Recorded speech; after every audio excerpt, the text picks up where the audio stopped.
So it's not a video I'm debunking this time, but remember our old friend Robert Reich? He's just shown how dangerously insane he is in an op-ed for Eurasia Review. He's saying that Trump shouldn't have been elected president, so his entire presidency should be annulled. And he says this option is, quote, entirely possible. It's basically an is-ought fallacy. Trump ought not to have been elected, therefore let's make it so that he was never elected.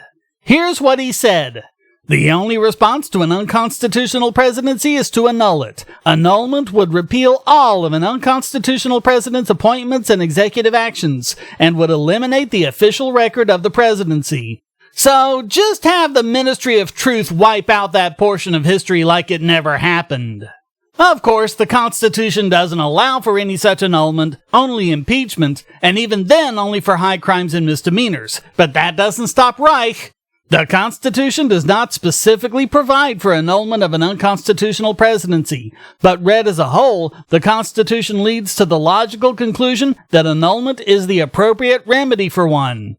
We've all seen how Reich wants to read whatever he wants into the Constitution, even if it goes directly against what the document says. This is just one more example. After all, the Supreme Court declares legislation that doesn't comport with the Constitution null and void, as if it had never been passed. It would logically follow that the court could declare all legislation and executive actions of a presidency unauthorized by the Constitution to be null and void, as if Trump had never been elected.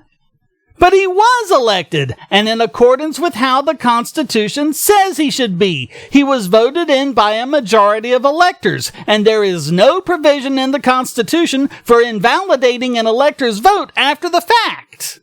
And the thing is, even if Trump did everything they're accusing him of, it still wouldn't affect the constitutionality of the election. Even if he did secretly work with the Russians to manipulate public opinion through social media, there's nothing in the Constitution against that.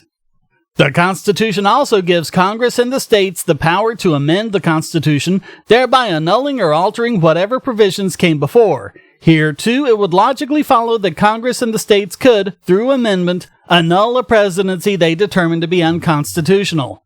It doesn't work that way, Reich. Constitutional amendments are not ex post facto. They limit how things are done in the future, but you cannot go back and use it against action committed before the amendment was passed. It does not apply retroactively. This was settled after the passage of the 14th Amendment, if not long before. The Supreme Court said in Hurtado v. California that since Joseph Hurtado's denial of a grand jury occurred before the passage of the 14th Amendment, that it wasn't an unconstitutional action. Reich is a desperate scumbag, acting like a 4-year-old on a playground, throwing a tantrum and trying to get his way. Here's one bit that shows how crazy he is. Fox News and the rest of the right-wing sleaze media will continue to distort and cover up whatever the evidence shows, convincing 35 to 40% of Americans, along with most Republicans, that Trump is the innocent victim of a plot to remove him. Yeah, you'd know all about distorting and covering up evidence to get your way, wouldn't you, Reich?